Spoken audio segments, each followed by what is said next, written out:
Hi dear first PC students, ಈ ವಿಡಿಯೋದಲ್ಲಿ mid term ಎಕ್ಸಾಮಿನೇಷನ್ಗೆ ಸಂಬಂಧಪಟ್ಟಂತೆ ಒಂದು ಕ್ವೆಶ್ಚನ್ ಪೇಪರ್ನ ಡಿಸ್ಕಷನ್ ಮಾಡ್ತಾ ಹೋಗೋಣ. ಫಸ್ಟ್ ಮೇನಲ್ಲಿ ಗಮನಿಸಿ ವಿದ್ಯಾರ್ಥಿಗಳೇ, MCQ ಕ್ವೆಶ್ಚನ್ಸ್ಗಳಿರ್ತವೆ. First one, in the gentlemen of the jungle the members of the commission were all men of repute known for their impartiality in justice and as they were gentlemen chosen. ಅಂದರೆ ಆ ಒಂದು ಕಮಿಷನಲ್ಲಿ ಇರ್ತಕ್ಕಂತಹ ಒಂದು members ಏನಿದ್ರು ಅವರು ಯಾರಿಂದ select ಆಗಿದ್ರು ಅಂತಕ್ಕಂತಹ ಒಂದು ಪ್ರಶ್ನೆ ಇದಾಗಿರುತ್ತೆ. ಇದಕ್ಕೆ ಉತ್ತರ ಆಪ್ಷನ್ ಬಿ ಇದೆ ನೋಡಿ, ಬೈ ಗಾಡ್ ಅಂತಕ್ಕಂಥದ್ದು ಸರಿಯಾಗಿರುವ ಉತ್ತರ. ಆ ಎಲ್ಲ ಎನಿಮಲ್ಸ್ ಆ ಮನುಷ್ಯನಿಗೆ ಹೇಳ್ತವೆ, ಇಲ್ಲಿರ್ತಕ್ಕಂತಹ ಎಲ್ಲ ಮೆಂಬರ್ಸ್ ಕೂಡ ದೇವರಿಂದ ಆಯ್ಕೆ ಆಗಿರ್ತಕ್ಕಂಥವ್ರು ಅಂತೇಳಿ ಹೇಳ್ತಾರೆ. Second one, in the school boy going to school on a summer morn ಅಂತ ಕೇಳಿದ್ದಾರೆ. ಡ್ರೈವ್ಸ್ ಆಲ್ ಜಾಯ್ ಅವೇ ಅಂತ ಐತೆ ನೋಡಿ, option C is the right answer. ಅಂದರೆ ಆ ಸ್ಕೂಲ್ ಬಾಯ್ ಏನಿದ್ನೋ ಶಾಲೆಗೆ ಸಮ್ಮರ್ ಮಾರ್ನಿಂಗ್ ಶಾಲೆಗೆ ಹೋಗೋದು ಅಂದರೆ ಅವನಲ್ಲಿರ್ತಕ್ಕಂತಹ ಎಲ್ಲ ಸಂತೋಷ ಕೂಡ ದೂರ ಆಗ್ತಾ ಇತ್ತು ಅಂಥೇಳಿ. Third one, in around a medicinal creeper when the bamboo frame was being erected they sent dash to get some creepers from the forest ಅಂತ ಇದೆ. ಆಪ್ಷನ್ ಎ ಇದೆ ನೋಡಿ, ಸಣ್ಣ ಇಸ್ ದ ರೈಟ್ ಆನ್ಸರ್. ಅಂದರೆ ಈ ಒಂದು ಪಾಠದಲ್ಲಿ ಬಂಬೂ ಫ್ರೇಮನ್ನು ಎರೆಕ್ಟ್ ಮಾಡಿದ ನಂತರದಲ್ಲಿ ಆ ಒಂದು ಫಾರೆಸ್ಟ್ಗೆ ಆ ಬಳ್ಳಿಯನ್ನು ತರಲಿಕ್ಕೆ ಯಾರನ್ನ ಕಳಿಸಲಾಗ್ತಾ ಇತ್ತು ಅಂದರೆ ಆ ಒಂದು ಬ್ಯಾಂಬುಗಳನ್ನು ಕಟ್ಟಲಿಕ್ಕೆ ಸಣ್ಣನನ್ನು ಕಳಿಸ್ತಾ ಇದ್ರು, ಆ ಒಂದು ಕ್ರೀಪರನ್ನು ಅಂದರೆ ಬಳ್ಳಿಯನ್ನು ಕಲೆಕ್ಟ್ ಮಾಡ್ಕೊಂಬರ್ಲಿಕ್ಕೆ.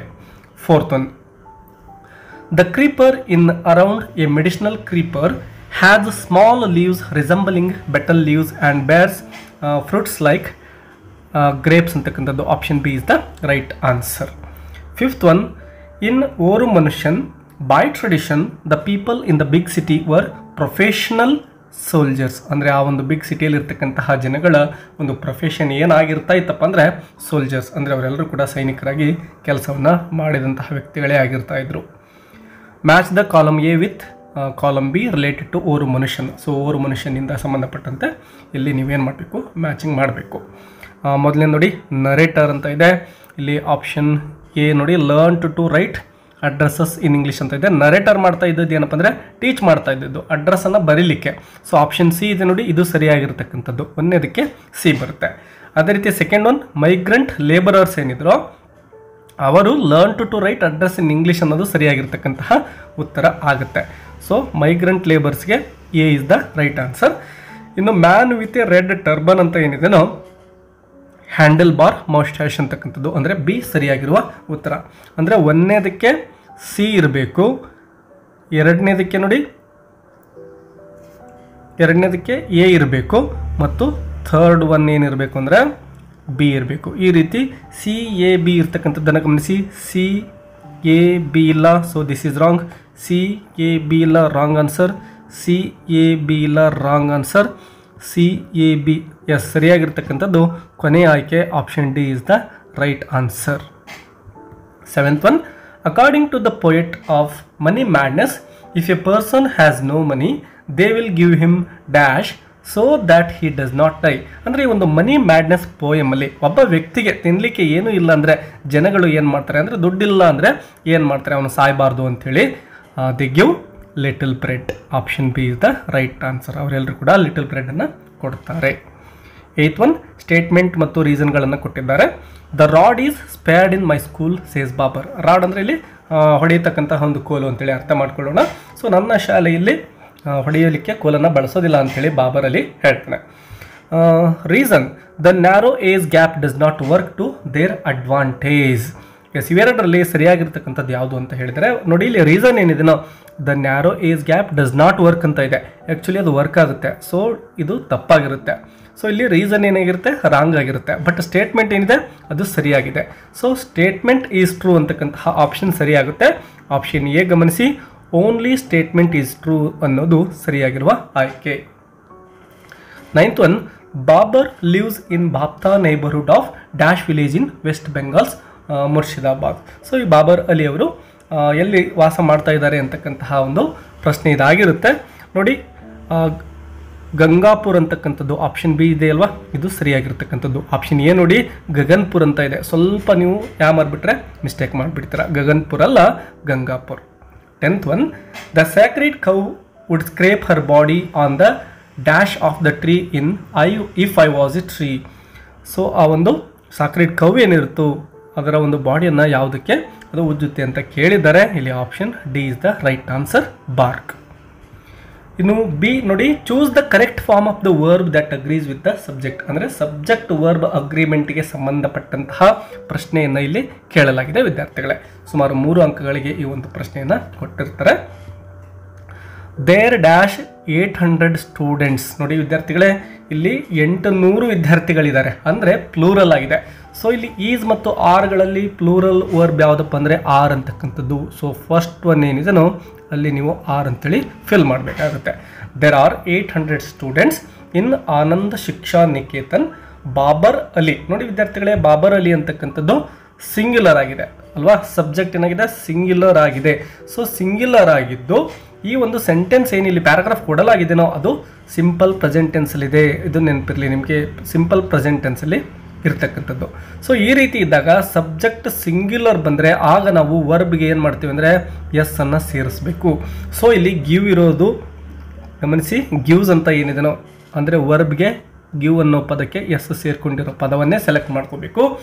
ಯಾಕೆಂದರೆ ಸಬ್ಜೆಕ್ಟ್ ಬಾಬರಲ್ಲಿ ಒಬ್ಬನೇ ಇರೋದ್ರಿಂದ, ಸಿಂಗ್ಯುಲರ್ ಆಗಿರೋದ್ರಿಂದ. The lessons just the way he has heard them from his teachers. The students, ಗಮನಿಸಿ ವಿದ್ಯಾರ್ಥಿಗಳೇ, ದ ಸ್ಟೂಡೆಂಟ್ಸ್ ಅಂತ ಇದೆ, ಅಂದರೆ ಪ್ಲೂರಲ್ ಆಗಿದೆ, ವಿದ್ಯಾರ್ಥಿಗಳು ಅಲ್ವಾ. ಸೊ ಇಲ್ಲಿ ಎಂಜಾಯ್ಸ್ ಅಂತ ಏನಿದೆನೋ ಇದು ಸಿಂಗ್ಯುಲರ್ ಇದ್ದರೆ ಮಾತ್ರ, ಇಲ್ಲಿ ಏನು ಸೇರಿಸಿದ್ದಲ್ವಾ ಸಿಂಗ್ಯುಲರ್ ಇದ್ದರೆ ಮಾತ್ರ ವರ್ಬ್ಗೆ ಎಸ್ ಅನ್ನು ಸೇರಿಸಬೇಕು. ಅದು ಥರ್ಡ್ ಪರ್ಸನ್ ಸಿಂಗ್ಯುಲರ್ ಆಗಿದ್ದರೆ ಮಾತ್ರ. ಇಲ್ಲಿ ದ ಸ್ಟೂಡೆಂಟ್ಸ್ ಥರ್ಡ್ ಪರ್ಸನ್ ಆಗಿದ್ದರೂ ಕೂಡ ಇದು ಪ್ಲೂರಲ್ ಆಗಿದೆ, ಯಾಕೆಂದರೆ ಸ್ಟೂಡೆಂಟ್ಸ್ ಇದ್ದಾರೆ ನೋಡಿ. ಸೊ ಈ ರೀತಿ ಇದ್ದಾಗ ವರ್ಬ್ಗೆ ನಾವು ಎಸ್ ಅನ್ನು ಸೇರಿಸೋ ಹಾಗಿಲ್ಲ. ಸೊ ಇಲ್ಲಿ ಉತ್ತರ ಎಂಜಾಯ್ ಅಂತಕ್ಕಂಥದ್ದಾಗುತ್ತೆ. The students enjoy Babar's way of teaching. ಈ ರೀತಿ ನೀವು ಉತ್ತರವನ್ನು ಕಂಡುಹಿಡಬೇಕು. ಇನ್ನು ಸಿ ನೋಡಿ, fill in the blanks with suitable form of the verbs given in brackets. ಇಲ್ಲೂ ಕೂಡ ಅಷ್ಟೇ ವರ್ಬ್ ಫಾರ್ಮ್ ಸೂಟಬಲ್ ಅಂದರೆ ಕರೆಕ್ಟ್ ಆಗಿರ್ತಕ್ಕಂಥ ವರ್ಬ್ ಫಾರ್ಮನ್ನು, ಪ್ರೆಸೆಂಟ್ ಅಥವಾ ಪಾಸ್ಟ್ ಈ ರೀತಿಯ ಒಂದು ವರ್ಬ್ ಫಾರ್ಮನ್ನು ಫಿಲ್ ಮಾಡಬೇಕು.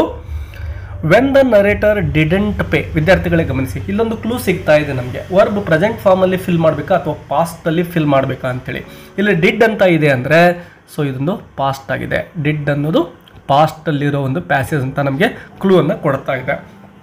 ಸೊ ಮುಂದೆ ಬರ್ತಕ್ಕಂತಹ ವರ್ಬ್ಗಳನ್ನು ನಾವು ಪಾಸ್ಟಲ್ಲೇ ಬರಿಬೇಕಾಗುತ್ತೆ. The owner give a loud guffaw. ನೋಡಿ, ಗಿವ್ ಇರೋದನ್ನು ನಾವು ಪಾಸ್ಟ್ ಟೆನ್ಸ್ ಬರಿಬೇಕು ಅಂದರೆ ಗೇವ್ ಅಂತೇಳಿ ಬರಿಬೇಕಾಗುತ್ತೆ, gave. All the people be look like hungry wolves at the narrator ಅಂತ ಇದೆ. ನೋಡಿ ವಿದ್ಯಾರ್ಥಿಗಳೇ, ಬಿ ಫಾರ್ಮ್ ಆಫ್ ವರ್ಬ್ಸ್ ಯಾವುವು ಅಂತ ನಿಮಗೆ ನೆನಪಿರಲಿ.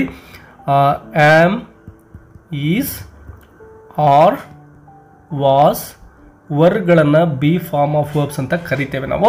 ಆದರೆ ವಿದ್ಯಾರ್ಥಿಗಳೇ, ಈ ಸೆಂಟೆನ್ಸ್ ಪಾಸ್ಟ್ ಟೆನ್ಸಲ್ಲಿ ಇರೋದ್ರಿಂದ ಕೇವಲ ವಾಸ್ ಮತ್ತು ವರ್ಗಳನ್ನು ಮಾತ್ರ ತೆಗೆದುಕೊಳ್ಬೇಕು. ಯಾಕೆಂದರೆ ಆಮ್, ಈಸ್, ಆರ್ ಏನಿದಾವೋ ಪ್ರೆಸೆಂಟ್ ಟೆನ್ಸಲ್ಲಿ ಯೂಸ್ ಮಾಡ್ತೇವೆ. ಇಲ್ಲಿ ಗಮನಿಸಿ, ಪೀಪಲ್ ಅಂದರೆ ಪ್ಲೂರಲ್ ಇರ್ತಕ್ಕಂಥದ್ದು. ಸೊ ಈ ಒಂದು ವಾಸ್ ಮತ್ತು ವರ್ಗಳಲ್ಲಿ ಪ್ಲೂರಲ್ ಯಾವುದು? ಎಸ್, ವರ್ ಅಲ್ವಾ. ಸೊ ಇಲ್ಲಿ ನಾವೇನು ಮಾಡಬೇಕು, ವರ್ ಅಂತೇಳಿ ಫಿಲ್ ಮಾಡಬೇಕಾಗುತ್ತೆ. So all the people were ಅಂತ ಆಯಿತು. ಇನ್ನು ಲುಕ್ ಇರೋದನ್ನು ಲುಕ್ಡ್ ಅಂತೇಳಿ ಪಾಸ್ಟ್ ಟೆನ್ಸಲ್ಲಿ ಬರಿತೇವೆ. All the people were looked like hungry wolves at the narrator. Sorry, ಇದು ಲುಕ್ಡ್ ಅಲ್ಲ, ಲುಕ್ಕಿಂಗ್ ಅಂತ ಬರಬೇಕು. So looking. ಇನ್ನು 13th ಒನ್ ನೋಡಿ, match the expressions under column A with its corresponding language function under B ಅಂತ ಇದೆ. So language ಫಂಕ್ಷನ್ಗೆ ಸಂಬಂಧಪಟ್ಟಂಥದ್ದು ವಿದ್ಯಾರ್ಥಿಗಳೇ 5 ಅಂಕಗಳನ್ನು ನೀವು ಸುಲಭವಾಗಿ ಗಳಿಸಬಹುದು. ಇಲ್ಲಿ ತುಂಬ ಕೇರ್ಫುಲ್ಲಾಗಿ ನೀವು ಇವುಗಳಿಗೆ ಆನ್ಸರನ್ನು ಬರೀರಿ, ಯಾಕೆಂದರೆ very easy question this is. ಮೊದಲೇ ನೋಡಿ, I am extremely sorry. So ಸಾರಿಯನ್ನು ಕೇಳಲಾಗ್ತಾ ಇದೆ. ಸೊ ಇಲ್ಲಿ ಸಾರಿ ಅಂತಕ್ಕಂಥದ್ದು ಗಮನಿಸಿ, ಇಲ್ಲಿ ಅಪಲೈಸೈಸಿಂಗ್ ಅಂತ ಇದೆ ನೋಡಿ, ಇದು ಸರಿಯಾಗಿರ್ತಕ್ಕಂತಹ ಆಯ್ಕೆ ಆಗುತ್ತೆ. ಸೊ ಫಸ್ಟ್ ಒನ್ಗೆ ಅಪಲೈಸೈಸಿಂಗ್. ಇನ್ನು ಥ್ಯಾಂಕ್ ಯು ವೆರಿ ಮಚ್ ಅಂತ ಇದೆ. ಸೊ ಇಲ್ಲಿ ಥ್ಯಾಂಕ್ ಯು ವೆರಿ ಮಚ್ ಅಂತಕ್ಕಂಥದ್ದು ಎಕ್ಸ್ಪ್ರೆಸ್ಸಿಂಗ್ ಗ್ರ್ಯಾಟಿಟ್ಯೂಡ್ಗೆ ಬರುತ್ತೆ. ಆಪ್ಷನ್ ಇ ಇದೆ ನೋಡಿ, ಎಕ್ಸ್ಪ್ರೆಸ್ಸಿಂಗ್ ಗ್ರ್ಯಾಟಿಟ್ಯೂಡ್. ನೆನಪಿಟ್ಕೊಂಬಿಡಿ, ಥ್ಯಾಂಕ್ ಯು ವೆರಿ ಮಚ್ ಅಂತಕ್ಕಂಥದ್ದು ಗ್ರ್ಯಾಟಿಟ್ಯೂಡ್ ಅನ್ನೋ ಪದವನ್ನು ಹುಡುಕಬೇಕು ನೀವು. ಇನ್ನು ಗೋ ಸ್ಟ್ರೈಟ್ ಟರ್ನ್ ಲೆಫ್ಟ್, ನೇರವಾಗಿ ಹೋಗಿ ಲೆಫ್ಟ್ಗೆ ಟರ್ನ್ ಆಗಿ ಅಂತ ಹೇಳ್ತಾ ಇದ್ದಾರೆ, ಅಂದರೆ ಇಲ್ಲಿ ದಾರಿಯನ್ನು ತೋರಿಸ್ತಾ ಇದ್ದಾರೆ. ಸೊ ಆಪ್ಷನ್ ಎಫ್ ಇದೆ ನೋಡಿ, ಗಿವಿಂಗ್ ಡೈರೆಕ್ಷನ್ ಅಂತಕ್ಕಂಥದ್ದು, ಇದು ಸರಿಯಾಗಿರ್ತಕ್ಕಂತಹ ಆಯ್ಕೆ ಆಗುತ್ತೆ. ಇನ್ನು Shyam, this is my friend Raju, ಅಂದರೆ ಶ್ಯಾಮನಿಗೆ ರಾಜುನನ್ನು ಒಬ್ಬರು ಇಂಟ್ರೊಡ್ಯೂಸ್ ಮಾಡ್ತಾ ಇದ್ದಾರೆ, ಪರಿಚಯ ಮಾಡಿಕೊಡ್ತಾ ಇದ್ದಾರೆ. ಸೊ ಇಲ್ಲಿ ಸಿ ಇದೆ ನೋಡಿ, introducing, this is for fourth one. ಇನ್ನು ಬಾಯ್ ಅಂತಕ್ಕಂಥದ್ದು ನಾವು ನಿರ್ಗಮನ ಮಾಡಬೇಕಾದ್ರೆ ಹೇಳ್ತೀವಲ್ವಾ. ಸೊ ಇಲ್ಲಿ ಆಪ್ಷನ್ ಲೀವ್ ಟೇಕಿಂಗ್ ಇದೆ ನೋಡಿ ಬಿದಲ್ಲಿ, ಫಸ್ಟ್ ಒನ್ ಅದಕ್ಕೆ ಸರಿಯಾಗುತ್ತೆ. ಸೊ ಕರೆಕ್ಟಾಗಿ ಓದ್ಕೊಂಡು ಒಂದು ನಿಮಿಷ ಎಕ್ಸ್ಟ್ರಾ ತೊಗೊಂಡ್ರೂ ಪರವಾಗಿಲ್ಲ, ಇವುಗಳನ್ನು ಮಿಸ್ ಮಾಡೋಕ್ಕೆ ಹೋಗ್ಬಿಡಿ. ಇನ್ನು ಕ್ವಶನ್ಸ್ಗಳಿದ್ದಾವೆ. ಈ ವರ್ಷದ ಒಂದು ಕ್ವಶನ್ ಪೇಪರಲ್ಲಿ ಸ್ವಲ್ಪ ಕ್ವಶನ್ ಪೇಪರ್ ಪ್ಯಾಟರ್ನ್ ಬದಲಾವಣೆ ಇರುತ್ತೆ ವಿದ್ಯಾರ್ಥಿಗಳೇ. 2 ಅಂಕದ ಪ್ರಶ್ನೆಗಳಿರ್ತವೆ, 3 ಅಂಕದ ಪ್ರಶ್ನೆಗಳಿರ್ತವೆ ಮತ್ತು 4 ಅಂಕದ ಪ್ರಶ್ನೆಗಳಿರ್ತವೆ. ಇಲ್ಲಿರೋ ಪ್ರಶ್ನೆಗಳನ್ನು ನೀವು ನೋಟ್ ಡೌನ್ ಮಾಡಿಕೊಂಡು ನಿಮ್ಮ ನೋಟ್ಸ್ ಸಹಾಯದಿಂದ ಉತ್ತರಗಳನ್ನು ಬರೆದುಕೊಳ್ಳಿ. ಇಲ್ಲಿ ನಾನು ಡೈರೆಕ್ಟಾಗಿ ಗ್ರಾಮರ್ಗೆ ಸಂಬಂಧಪಟ್ಟಂತಹ ಪ್ರಶ್ನೆಗಳನ್ನು ಡಿಸ್ಕಷನ್ ಮಾಡ್ತಾ ಹೋಗ್ತೇನೆ. ಈ ಪ್ಯಾಸೇಜ್ ಸಹ ನಿಮಗೆ ಹೆಲ್ಪ್ಫುಲ್ ಆಗಿರುತ್ತೆ. ನೀವೇನೇ ಇಲ್ಲಿ ಕೊಟ್ಟಿರೋ ಕ್ವಶನ್ಸ್ಗೆ ವಿಡಿಯೋ ಪಾಸ್ ಮಾಡಿಕೊಂಡು ಉತ್ತರಗಳನ್ನು ಫೈಂಡ್ ಮಾಡ್ತಕ್ಕಂತಹ ಒಂದು ಪ್ರಯತ್ನವನ್ನು ಮಾಡಿ ವಿದ್ಯಾರ್ಥಿಗಳೇ. You can take the screenshot. ಇನ್ನು ಕ್ವಶನ್ ನಂಬರ್ 26 ನೋಡಿ. Fill in the blanks with appropriate articles given in bracket ಅಂತ ಇದೆ. ಸೊ ಆರ್ಟಿಕಲ್ಸ್ಗೆ ಸಂಬಂಧಪಟ್ಟಂತಹ ಪ್ರಶ್ನೆ ಇಲ್ಲಿ ಬರ್ತಾ ಇದೆ. ನಿಮಗೆ ಆರ್ಟಿಕಲ್ಸನ್ನು ಯಾವ ರೀತಿ ಫಿಲ್ ಮಾಡೋದು ಅಂತೇಳಿ ಆಲ್ರೆಡಿ ಬಹಳಷ್ಟು ವಿಡಿಯೋಗಳನ್ನು ಅಪ್ಲೋಡ್ ಮಾಡಿದ್ದೇನೆ ಫಸ್ಟ್ PU ವಿದ್ಯಾರ್ಥಿಗಳಿಗೋಸ್ಕರನೇ. ಅವುಗಳನ್ನು ವಾಚ್ ಮಾಡ್ಕೊಳ್ಳಿ ಮತ್ತು ಅಲ್ಲಿ ಕೊಟ್ಟಿರ್ತಕ್ಕಂತಹ ಕ್ಲೂಗಳನ್ನು ಯೂಸ್ ಮಾಡ್ಕೊಳ್ಳಿ. ಪ್ಯಾಸೇಜನ್ನು ನೋಡಿ. Early one morning when dash huts. ವಿದ್ಯಾರ್ಥಿಗಳೇ ನೋಡಿ, ಆರ್ಟಿಕಲ್ಸನ್ನು ಫಿಲ್ ಮಾಡಬೇಕಾದ್ರೆ ನಿಮ್ಗೆ ಯಾವಾಗಲೂ ಹೇಳ್ತಾ ಇರ್ತೇನೆ, ಬ್ಲ್ಯಾಂಕ್ ಆದಮೇಲೆ ಇರತಕ್ಕಂತಹ ವರ್ಡನ್ನೇ ಗಮನಿಸಬೇಕು ನಾವು ಮೊದಲನೇದಾಗಿ ಅಂತೇಳಿ. ಸೊ ಇಲ್ಲಿ ಹರ್ಟ್ಸ್ ಅಂತಕ್ಕಂಥದ್ದು ಪ್ಲೂರಲ್ ಆಗಿದೆ ಅಲ್ವಾ ವಿದ್ಯಾರ್ಥಿಗಳೇ. ಸೊ ಪ್ಲೂರಲ್ ಇದೆ ಅಂದರೆ ಎ ಮತ್ತು ಆ್ಯನ್ ಬರೋದೇ ಇಲ್ಲ, ಇದನ್ನು ನೆನಪಿಟ್ಕೊಂಬಿಡಿ. ಸೊ ಉಳಿದಿರೋದು ಒಂದೇ ಒಂದು ದ ಅಂತಕ್ಕಂಥದ್ದು. So early one morning when the huts already occupied by the jungle lords were all beginning to decay and fall to pieces he went out and built dash bigger ಅಂತ ಇದೆ ನೋಡಿ. ಇಲ್ಲಿ ವಿದ್ಯಾರ್ಥಿಗಳೇ indefinite article A ಅಥವಾ ಆ್ಯನ್ಗಳಲ್ಲಿ ಒಂದನ್ನು fill ಮಾಡಬೇಕು, but ಇಲ್ಲಿ ಆ್ಯನನ್ನು fill ಮಾಡೋಕ್ಕಾಗೋದಿಲ್ಲ. ಯಾಕೆಂದರೆ ಬಿಗ್ಗರ್ ಅಂತಕ್ಕಂಥದ್ದು ಬ ಸೌಂಡಿಂದ ಸ್ಟಾರ್ಟ್ ಆಗ್ತಾ ಇದೆ. ಸೊ ಕಾನ್ಸನೆಂಟ್ ಸೌಂಡ್ ಆಗಿರೋ ಕಾರಣ ನಾವು ಇಲ್ಲಿ ಎಯನ್ನೇ ಫಿಲ್ ಮಾಡ್ತೇವೆ. B fill in the blanks with appropriate prepositions given in brackets ಅಂತ ಇದೆ. ಸೊ ಇಲ್ಲಿ ಬ್ರಾಕೆಟ್ ಒಳಗಡೆ ಕೊಟ್ಟಿರೋ ಪ್ರಿಪೋಸಿಷನ್ಸ್ಗಳನ್ನು ಯೂಸ್ ಮಾಡ್ಕೋಬೇಕು. Mara decided to brush his teeth and wash his face. ಇಲ್ಲಿ ಬಿಫೋರ್ ಅನ್ನೋದು ಫಸ್ಟ್ಗೆ ಬರತಕ್ಕಂತಹದ್ದು. Before trekking back home when he broke a small stick from a nearby plant to brush a third or fourth time he felt a sour taste in his mouth. ಇಲ್ಲಿ in ಅಂತಕ್ಕಂಥದ್ದನ್ನು fill ಮಾಡ್ತೇವೆ. ಇನ್ನು rewrite as directed, very important question, ಗ್ರಾಮರ್ಗೆ ಸಂಬಂಧಪಟ್ಟಂಥದ್ದು. ಇದರಲ್ಲಿ ಮೊದಲೇ ನೋಡಿ, the creeper has small leaves ರಿಸಂಬಲಿಂಗ್ battle leaves ಅಂತ ಇದೆ. ಕ್ವಶನ್ ಟ್ಯಾಗನ್ನು ಫ್ರೇಮ್ ಮಾಡಲಿಕ್ಕೆ ಕೇಳಿದ್ದಾರೆ. ಸೊ ಸ್ಟೇಟ್ಮೆಂಟ್ ಮೊದಲಿಗೆ ಪಾಸಿಟಿವಾ ನೆಗೆಟಿವಾ ಚೆಕ್ ಮಾಡೋಣ. ಎಲ್ಲೂ ಕೂಡ ನೆಗೆಟಿವ್ ವರ್ಡ್ ಆಗಿರ್ತಕ್ಕಂತಹ ನೋ, ನಾಟ್, ನೈದರ್, ನಥಿಂಗ್ ಈ ರೀತಿಯ ಪದಗಳೆಲ್ಲೂ ಇಲ್ಲ. ಸೊ ಇದೊಂದು ಪಾಸಿಟಿವ್ ಸ್ಟೇಟ್ಮೆಂಟ್ ಆಗಿದೆ. ಸೊ ಈಗ ನಾವು ನೆಗೆಟಿವ್ ಕ್ವಶನ್ ಟ್ಯಾಗನ್ನು ಫ್ರೇಮ್ ಮಾಡಬೇಕಾಗುತ್ತೆ. ಹೆಲ್ಪಿಂಗ್ ವರ್ಬ್ ಆಲ್ರೆಡಿ ಇದನ್ನು ಗಮನಿಸಿ. ದ ಕ್ರೀಪರ್ ಹ್ಯಾಸ್, ಎಸ್ ವಿದ್ಯಾರ್ಥಿಗಳೇ ಇಲ್ಲಿ ಹ್ಯಾಸ್ ಇದೆ ಅಲ್ವಾ, ಇದನ್ನೇ ತೆಗೆದುಕೊಂಡು ಕ್ವಶನ್ ಟ್ಯಾಗನ್ನು ಫ್ರೇಮ್ ಮಾಡಬೇಕು. ಹ್ಯಾಸ್ ಅಂತ ಸ್ಟಾರ್ಟಿಂಗಲ್ಲಿ ಬರ್ಕೊಳ್ತೇವೆ. ಈಗ ನೆಗೆಟಿವ್ ಕ್ವಶನ್ ಟ್ಯಾಗ್ ಮಾಡಬೇಕಾಗಿರೋ ಕಾರಣ ನಾಟ್ ಅಂತೇಳಿ ಕಾಂಟ್ರಾಕ್ಟೆಡ್ ಫಾರ್ಮಲ್ಲಿ ಈ ರೀತಿ ಸೇರಿಸಬೇಕು, ಹ್ಯಾಸೆಂಟ್ ಅಂತೇಳಿ. ಇನ್ನು ಸಬ್ಜೆಕ್ಟ್ ಗಮನಿಸಿ, ದ ಕ್ರೀಪರ್ ಅಂತ ಇದೆ. ಇದನ್ನು ನಾವು ಪ್ರನೌನ್ ಫಾರ್ಮಲ್ಲಿ ಬರೀಬೇಕಾಗುತ್ತೆ. ದ ಕ್ರೀಪರ್ಗೆ ನಾವು ಇಟ್ ಅಂತೇಳಿ ಪ್ರನೌನನ್ನು ಯೂಸ್ ಮಾಡ್ಕೋಬೇಕು ಮತ್ತು ಕೊನೆಗೆ ಕ್ವಶನ್ ಮಾರ್ಕನ್ನು ಹಾಕೋದನ್ನು ಕೂಡ ಮರಿಬೇಡಿ. Second one, the lion replied in a noble voice ಅಂತ ಇದೆ. ಇಲ್ಲಿ ಏನು ಮಾಡಬೇಕು ಅಂದರೆ change into a question beginning with form of do form of ವರ್ಬನ್ನು ಯೂಸ್ ಮಾಡಿಕೊಂಡು ಕ್ವಶನನ್ನು ಫ್ರೇಮ್ ಮಾಡಿ ಅಂತ ಹೇಳ್ತಾರೆ. ನೋಡಿ, ಡೂ ಫಾರ್ಮ್ ಆಫ್ ವರ್ಸ್ ಅಂದರೆ ನಿಮಗೆ ಹೇಳಿದ್ದೇನೆ, ಮೊದಲನೇದು ಡೂ ಆಗಿರುತ್ತೆ, second one does, third one did ಆಗಿರುತ್ತೆ. ಒಂದು ವೇಳೆ ಸೆಂಟೆನ್ಸ್ ಪ್ರೆಸೆಂಟ್ ಟೆನ್ಸ್ ಫಾರ್ಮಲ್ಲಿದ್ದರೆ ಡೂ ಡಸ್ಗಳನ್ನು ಯೂಸ್ ಮಾಡ್ಕೋಬೇಕು, ಪಾಸ್ಟ್ ಟೆನ್ಸಲ್ಲಿದ್ದರೆ ಡಿಡ್ಡನ್ನು ಯೂಸ್ ಮಾಡಿಕೊಂಡು ಕ್ವಶನನ್ನು ಫ್ರೇಮ್ ಮಾಡಬೇಕಾಗುತ್ತೆ. ಇಲ್ಲಿ ಸೆಂಟೆನ್ಸ್ ಯಾವ ಟೆನ್ಸಲ್ಲಿದೆ ಗಮನಿಸಿ ವಿದ್ಯಾರ್ಥಿಗಳೇ. ರಿಪ್ಲೈಡ್ ಅಂತ ಇದೆ ನೋಡಿ, ವರ್ಬನ್ನು ಗಮನಿಸಿದರೆ ನಮಗೆ ಟೆನ್ಸ್ ಗೊತ್ತಾಗುತ್ತೆ. ರಿಪ್ಲೈಡ್ ಅನ್ನೋದು ಪಾಸ್ಟ್ ಫಾರ್ಮ್ ಆಫ್ ವರ್ಬ್ ಅಲ್ವಾ.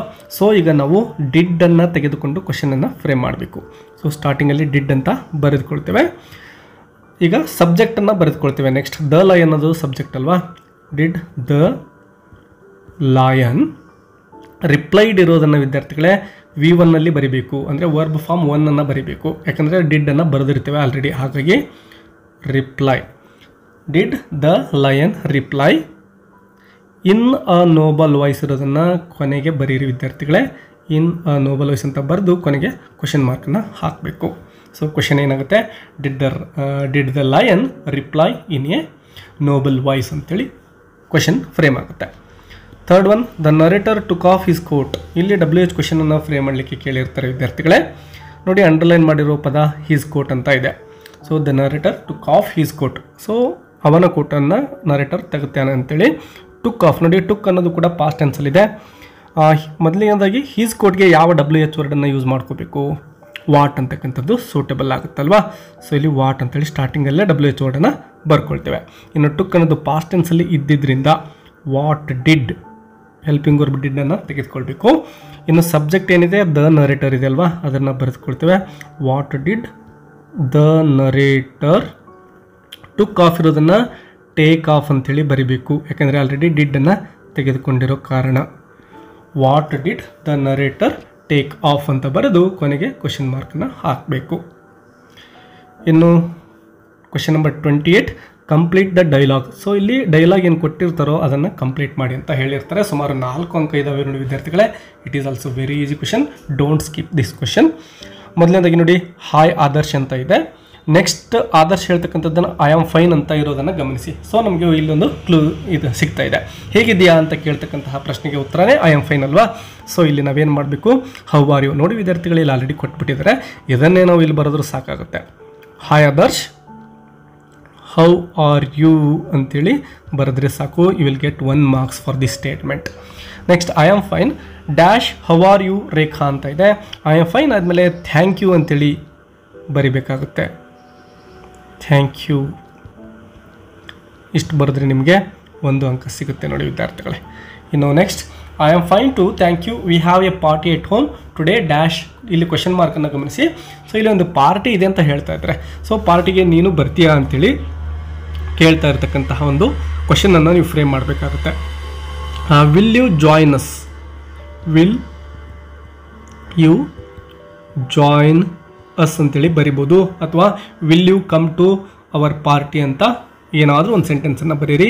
ಇಲ್ಲಿಗೂ ಕೂಡ 1 ಅಂಕ ಸಿಗುತ್ತೆ. ಇನ್ನು ಆದರ್ಶ್ ಹೇಳ್ತಕ್ಕಂಥದ್ದು I will definitely come. Yes ನಾನು ಬರ್ತೇನೆ ಅಂಥೇಳಿ ಹೇಳ್ತಾ ಇದ್ದೇನೆ. ಸೊ ಇಲ್ಲಿ ಏನು ಫಿಲ್ ಮಾಡ್ಬೋದು? Thank you for the invitation, ನನ್ನನ್ನು ಕರಿತಾ ಇರೋದಕ್ಕೆ ನಿನಗೆ ಥ್ಯಾಂಕ್ಸ್ ಅಂತ ಹೇಳ್ತಾ ಇದ್ದಾನೆ ಅಂತ ಅನ್ಕೋಬೋದು. ಸೊ ಇಲ್ಲಿ thank you for the invitation